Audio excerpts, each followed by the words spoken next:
خاموشی حل نہیں ہوتا کسی بھی مرض کا. خاموشی انتقال کو کہتے ہیں. بچہ پیسے لایا, ارے پوچھو کہاں سے لایا؟ جب آپ نے 100 روپے نہ دیے تو اس کے پاس کہاں سے آئے؟ یہاں 100 کا لایا ہے کہ 200 لائے گا؟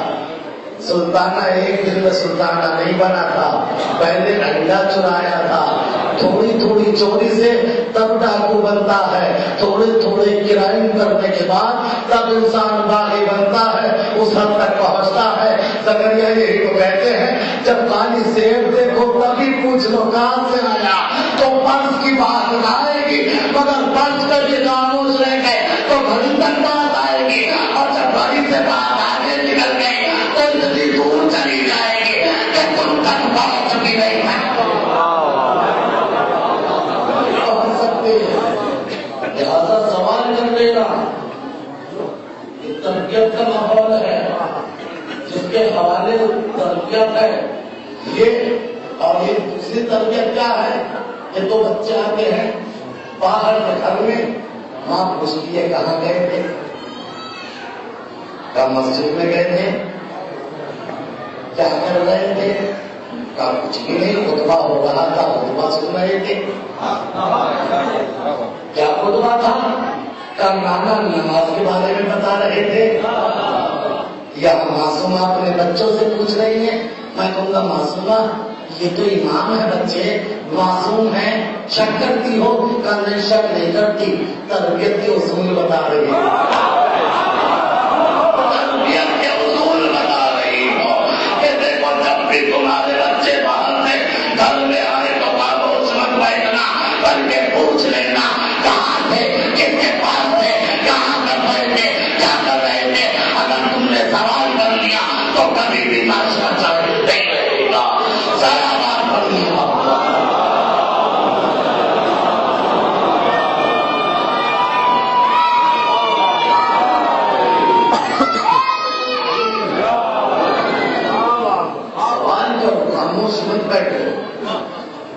سکوت جرم کو بڑھاتا ہے. ایک ساکت رہتا ہے, ایک خاموش رہتا ہے تو جرم اور بڑھ جاتا ہے. ایک دن میں کوئی فرعون نہیں بنتا, ایک فرعون پیدا نہیں ہوتا, بنایا جاتا ہے. نمرود پیدا نہیں ہوتا, بنایا جاتا ہے. یزید پیدا نہیں ہوتا, بنایا جاتا ہے.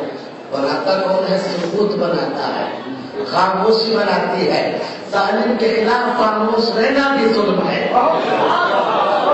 ظالم کے خلاف خاموش رہنا بھی ظلم ہے. اگر ظالم کے خلاف خاموش ہو گئے تو ظالم کا ظلم بڑھ جائے گا. اور پھر زیارت وارثہ کی وہی عبارت سامنے آئے گی, لعن اللہ امۃ قتلتک, لعن اللہ امۃ ظلمتک, لعن اللہ امۃ سمعت بذلک فرضیت کے. اس پہ بھی لعنت جس نے قتل کیا, اس پہ بھی لعنت جس نے ظلم کیا. اور یہ تیسرا گروپ جس کی کوئی غلطی نہیں ہے, امۃ سمعت بذلک فرضیت کے, اس پہ بھی لعنت جس نے سنا اور سن کر راضی ہو گیا, سن کر راضی ہو گیا. حضرت صالح کی اونٹنی کا واقعہ قرآن میں ہے, سورہ ہود میں ہے. اور اگر اللہ کا قرآن کہتا ہے کہ صالح کی اونٹنی کے صالح کی قوم نے پیر کاٹ ڈالے, پوری قوم کو اللہ نے قاتل بتا دیا. کاٹے ایک نے تھے, کاٹے ایک نے تھے, قاتل پوری قوم کو بتایا. یہ پروردگار ایک نے کاٹے تھے, پوری قوم کو قاتل بتا رہا ہے. آواز ہے صحیح ہے, ایک نے کاٹے تھے, مگر جب ایک کاٹ رہا تھا تو پوری قوم دیکھ رہی تھی, پوری قوم دیکھ رہی تھی. لہذا جو کاٹنے والے کی سزا ہے وہ دیکھنے والے کی سزا ہے, جو ظالم کی سزا ہے وہ ظلم سہنے والے کی سزا ہے. ذرا بات پڑھیے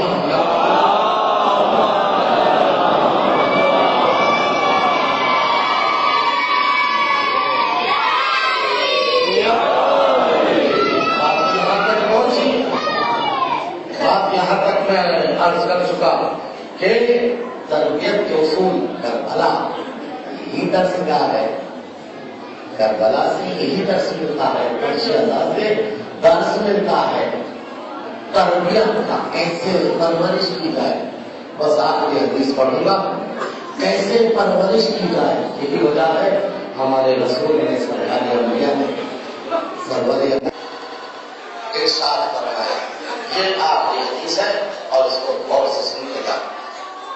ایک تو وہ کبیر اور پرورش کی ذمہ داری کیسے انسان ادا کرتا ہے، اب اسی کے پس منظر میں رسول نے کہا شرع الآباء سبعۃ، پوری کائنات میں 7 طرح کے باپ سب سے برے ہیں۔ شرع الآباء سبعۃ، یہ پرورش کی اب آ جائیے باپ، کیونکہ اس کی کاموں میں ذمہ داری ہوتی ہے۔ رسول نے کہا شرع الآباء سبعۃ، پوری کائنات میں 7 طرح کے باپ سب سے برے ہیں۔ پہلا باپ الظالم اہلہ، جو اپنی بیوی کو مارتا ہے، وہ کائنات کا سب سے برا باپ۔ والفاحش اہلہ، اور جو اپنے بیوی بچوں کو گالیاں دیتا ہے، وہ کائنات کا سب سے برا باپ ہے۔ اللہ کے رسول کی حدیث ہے کہ جو انسان گالی دیتا ہے اس کی ایک گالی کے بدلے میں اللہ اس کی قبر کے لیے ایک بچھو تیار کر دیتا ہے، جس کی ساری دن اور 24 گھنٹے گالی میں گزر جائے تو بچھو کا گودام بن جائے گا اس کی قبر۔ بات سمجھ میں آئی؟ اللہ کو فرعون کے بارے میں بھی نہیں کہتا موسیٰ سے کہ ان سے فرعون سے جا کر جو ہے تو بولے لہجے میں بات کرنا، فرعون کی بات ہے، فرعون کی بات کی بیوی بچوں کی تو بات ہے لہجہ رکھی۔ فرعون کے بارے میں کہتا ہے فقولا لهم قولا لینا، جب فرعون سے جا کر بات کرنا تو بڑے نرم و نازک لہجے میں بات کرنا۔ تو اپنے گھر والوں سے والفاحش اہلہ، جو اپنے بچوں کو بیوی کو گالی دیتا ہے، کتنی ہوئی 2 باتیں۔ تیسری صفت جو سب سے برا باپ ہے والآخر الآحاد، جو باپ اکیلے بیٹھ کر کھانا کھاتا ہے وہ بھی سب سے برا ہے۔ کیا مطلب ہوا؟ فیملی کے ساتھ بیٹھ کر کھاؤ، کم کھانے میں برکت ہو جائے گی، برکت ہو جائے گی۔ ساتھ میں بیٹھ کے کھاؤ، محبت بڑھ جائے گی۔ رسول اسلام فرماتے ہیں کہ جو اکیلا کھاتا ہے، کیوں کھاتا ہے؟ اس لیے کھاتا ہے کہ یہ ذاتی مفاد چاہتا ہے، یہ چاہتا ہے بس میرا پیٹ بھر جائے۔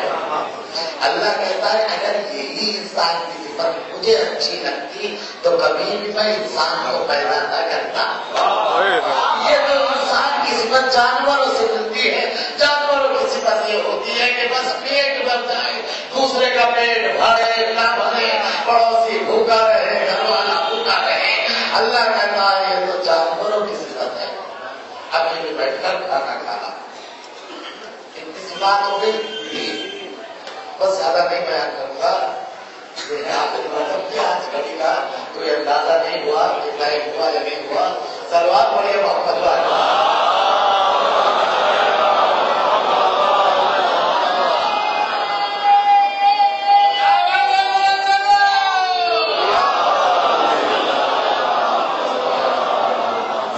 چوتھا بات وہ ہے کہ والکاذب اہلہ، جو اپنے بیوی بچوں سے چھوٹے چھوٹے باتیں کرتا ہے۔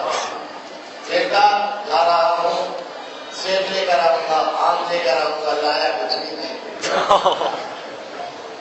اس لیے کہ بچوں سے سچ بولو گے تو بچے سچ کے عادی بنیں گے، جھوٹ بولو گے جھوٹ کے عادی بنیں گے، جھوٹ کے عادی بنیں گے۔ بچوں کا ماحول جیسا بناؤ گے ویسا نظر ہوگا۔ اتنی سی صفت ہو گئی 4. 5ویں صفت والبخیل، جو کنجوس ہے باپ سب سے برا ہے، حالات ہوتے ہوئے مگر بچوں کے نہ کپڑوں کا خیال رکھتا ہے، نہ کھانے پینے کا خیال رکھتا ہے، پھل بھی خریدتا ہے تو دیکھتا ہے سڑے ہوئے لے کے جاؤ، بازار میں جاتا ہے تو شام کو جاتا ہے بچا ہوا مال ملے گا سستا کچھ کا.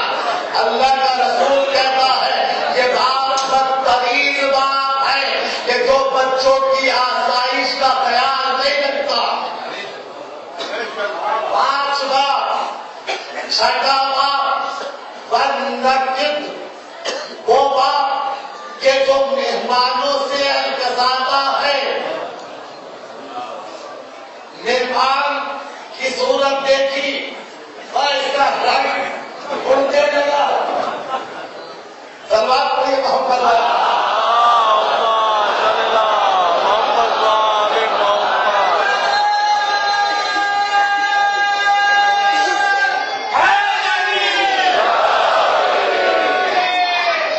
اس کا رنگ اڑنے لگا کہ بس ہم تو یہ لنچ میں لوٹیں گے.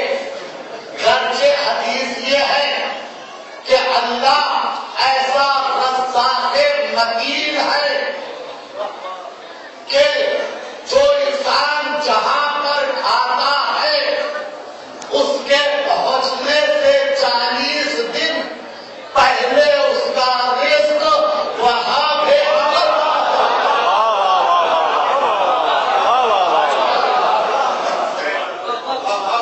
آخری صفت جو سب سے برا باپ ہے والملتجی اہلہ الی غیرہ، وہ باپ جس کے بیوی بچے دوسرے